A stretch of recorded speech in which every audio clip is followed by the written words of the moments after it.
budur. Örtük götürülür ve demir yumruq bütün xalqımızın hər bir nümayəndəsinin qəlbində böyük iftixar hissi doğuran abidə.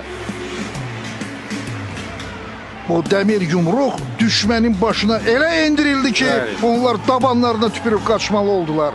Və ekranda da gördüyünüz bütün bax bu rəqəmlər, ədədlər hamısı 44-də gəlib dayanacaq. Yəni 44 günlük müharibə.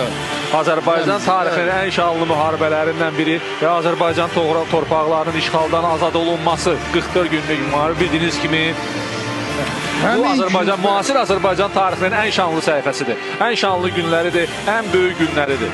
Həmin günləri yenə də qürurla xatırlayırıq. 4 oktyabr 2020-ci il Cəbrayıl, 17 oktyabr Füzuli, 20 oktyabr Zəngilan, 26 oktyabr Qubadlı, 8 noyabr